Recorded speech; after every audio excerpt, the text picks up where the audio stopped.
大家好，我是秋平，我现在湖北荆州。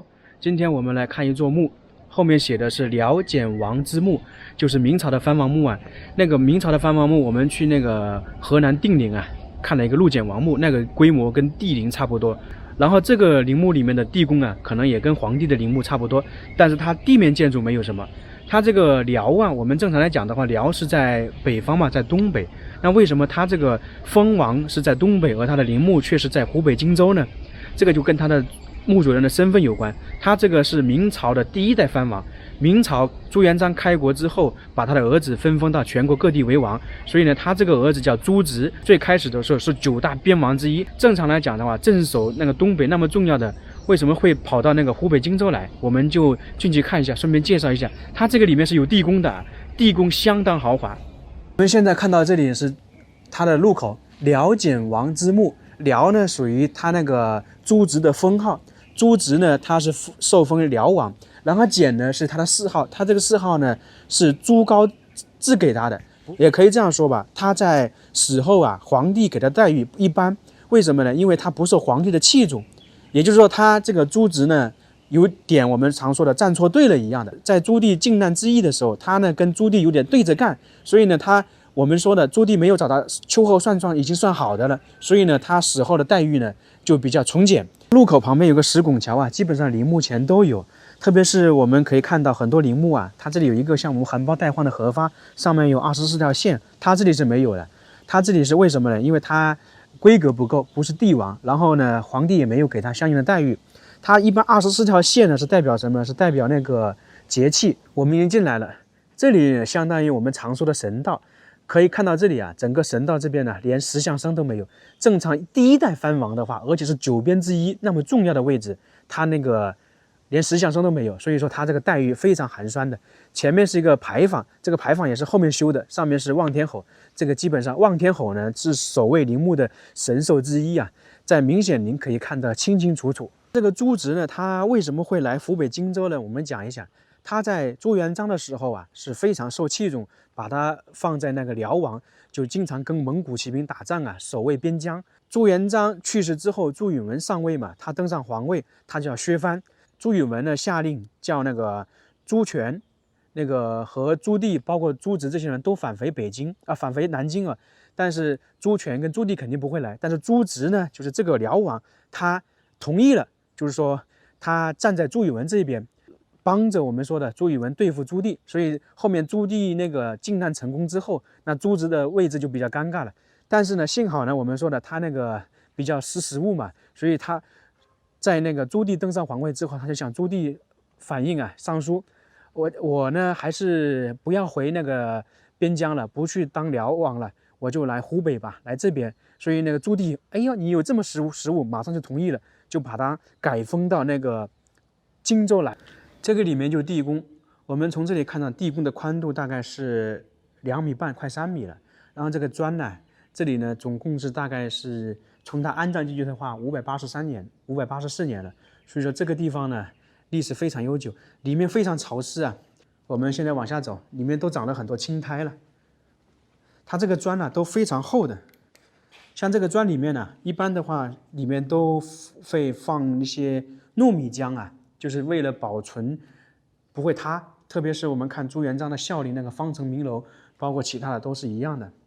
然后前面这个巨大的石头是什么呢？就相当于是我们说的那个墓志铭，上面写的是给大家看看，故辽简王之墓。从唐朝开始啊，陵墓里面一般都会放墓志铭，而且墓志铭呢基本是石头的。在唐朝之前，很多的墓志铭是由木头做的，就是木头的墓志铭，所以说那个时候就容易毁坏，很难保存，就是墓主人的身份有时候经常找不出来。但是从唐朝开始就很好找了。然后这个地方呢，我们看呢，明朝的帝王陵包括藩王陵，其实可以分为2部分，一个是朱棣，然后一个是朱棣之后，就是朱棣是分界线嘛，像朱元璋的明孝陵，包括在朱棣去世之前的那些藩王啊，是没有15贡的。在朱棣的长陵开始啊，有15贡，包括地宫里面，我们以前去看了那个陆简王啊，他是有15贡的。15宫的话，一般是放在中殿呐。这里呢，整个这个墓呢，这个地宫里面分为前室、中室和后室，就是我们的前殿、中殿、后殿，还有左右配殿。这里呢，就是我们相当于是第一道的墓门。从这里，这是石门呐，石门可以看到上九，就是横竖都是9，就代表着那个辽简王啊，就辽王一言九鼎。明朝的藩王，他这个门丁啊，在生前是不能用9981的，只能说8972，而在死后地宫里面才可以用9981，所以这个就是身份的区别，身份的象征。一般9981是皇帝才能用的嘛。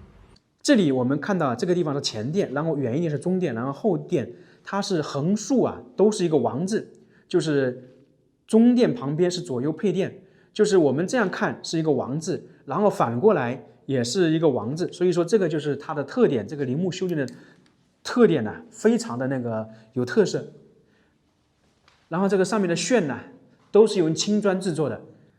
中殿的话，一般的话大家都知道吧，这个以前是放一些祭祀的东西，左右配殿呢就是放一些陪葬品啊。而且左右配殿呢，它这个铉呢比较小一点，基本上就是说那个王啊，就是他的生前的一些东西或者陪葬品都放在这个地方。但是有一点我觉得大家怪怪的就是什么呢？这里呢，很多人来这里旅游的人把这名字刻在上面，把名字刻在陵墓里面的地宫里面的砖上面，大家说这个是什么想法？明朝的左右配殿这个还比较大一点，大家可以去看一下定陵啊，它那个配殿也很大。清朝的是没有啊，清朝仿照明朝的帝王陵，它只仿照地面建筑，里面的话它是不太懂，因为没打开。我们现在继续走，我们现在这个地方站的是中殿，然后往前呢就是后殿，后殿大家都知道了，也就是我们常说的正殿，就是放置棺椁的地方。然后这里有个长明缸，我们说长明灯，这里是长明缸，这个在陵墓里面呢还是第一次看到。但是呢，在哪里有呢？明朝的地宫里面呢，特别定陵有一个巨大无比的，大家可以看一下，就周轶君的，就是万历皇帝的那个地宫里面。万历皇帝是明朝我们说的唯一发掘开放的那个帝陵啊。它这里呢，正常来讲的话，也是一道木门。其实搞不清楚啊，为什么它这里面是木门？正常来讲的话，我们看了很多帝王陵里面的话，一般都是石门。像唐朝的帝陵的话，一般是5道石门，然后公主王爷的话，一般是3道石门。那这个呢，就是我们说的棺床，然后棺椁，这个上面这些大家可以看到没有？就是棺椁啊。然后这个东西不知道是什么。刚刚我被这个巨大的东西吓一跳，我以为是什么东西的。站在远一点，大家看是不是像那个东西？所以呢，在地宫里面突然有一个东西在这里，因为灯一照嘛，有点发光，站在远处看不清楚的话，就是很吓人的。特别里面很阴森、很潮湿。这是我走了这么多地宫里面最潮湿的一个，里面地下全是水。这个棺椁啊，都腐烂了。正殿这里面很潮湿啊。整个这个陵墓啊，这个地宫面积呢大概是115到120平方米左右，进深呢大概是20米。那上面的铉呢，这个很高，这个正殿呢就是放置棺椁的，从底下到顶部的话大概有7、8米高吧。木门呢，由于历史原因也时间原因，它已经腐烂了，石门还保存着。这个我们这样看一下。可以看到外面地宫的入口，从地宫到这里的话，大概是25米左右。这里是最中心的地方，也是最核心的地方。作为明朝的第1代藩王，正常他陵墓里面的陪葬品很多，其实恰巧不然，他的陵墓里面的陪葬品很少，出土的文物也很少。他这个墓呢，也是被盗了，应该说在明末清初的时候，战乱时期被盗了。为什么陪葬品很少呢？因为他站错队了，不受朱棣的待见，所以呢，他那个一直受到朱棣的监视，自然而然死后的陪葬品很少，并且他死后他的那个谥号啊是隔了很久才得到的，一开始可能是都被皇帝忘记了。这个地宫我们就差不多看完了。有一点呢，一个人尽量不要来，里面确实非常阴森，而且很潮湿。我走了这么多地宫，在这个里面还是感觉到有点害怕的。